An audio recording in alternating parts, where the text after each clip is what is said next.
So what I wanted to talk about now is I just wanted to give you an idea of the Football for All program.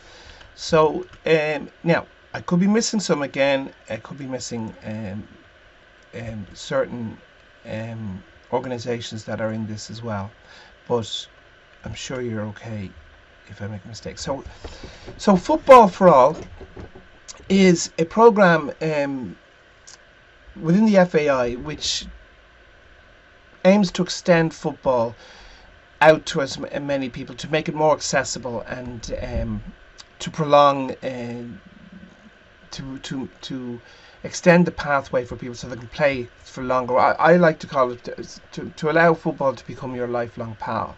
So just to give you some examples of this, and there are more Football for All opportunities coming up all the time. That's why it's so hard to keep up. But walking football is one of the fastest growing situations. Recently talking to the I was recently talking to the organisation here, and they're having a tournament this Saturday. It's an actual international tournament going on at the AUL. So a really interesting thing that's about to really grow is walking football, and I think it's over 50s, and it's open to women as well. So it's a really interesting thing. So watch this space. We also have Amputee Ireland. Unbelievable if you watch these games. I mean, they're absolutely so incredible athletes. There's also Diabetic Ireland. So this is actually a futsal team that actually are all diabetics, and they've just recently come back from the European Championships. So within these kind of subsectors, or sub kind of like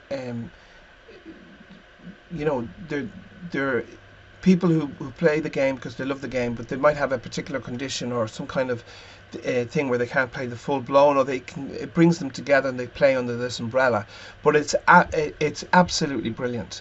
We also have Cerebral Palsy Ireland. So we have a senior international team that just came back from the Euros, and they're actually in the top 4 teams in Europe. They lost in the semi-final against Spain, who I think were the eventual winners.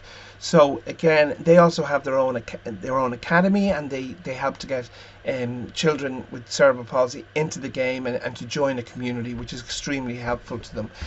Brilliant work by Down Syndrome in Leith and in Meath and Louth, who Tessa and Sonette there, they have been working on a project, and it's very successful now, of opening up futsal to players with Down syndrome, and they've recently been able to put together a team, and they'll be competing in Padova in the European Championships, which is held by I think they're called SUDS. So these championships are held to encourage people with Down syndrome to get involved or to play at the highest level, and so it's absolutely brilliant, and that'll be very interesting to watch as it happens.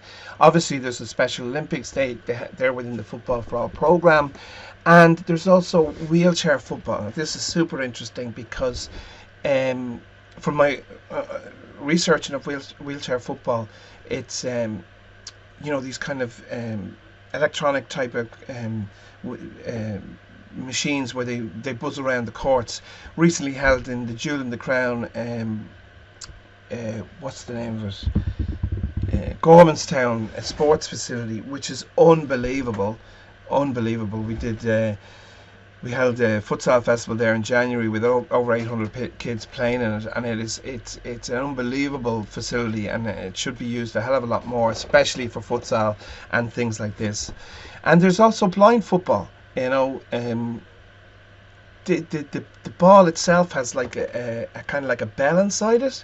The goalkeepers are sighted, and so this is another thing. I'm sure that I'm missing some facets of the game that fit within Football for All. I know that it's growing all the time, and it's going to continue like that because football is for all, and it's wonderful to see this program.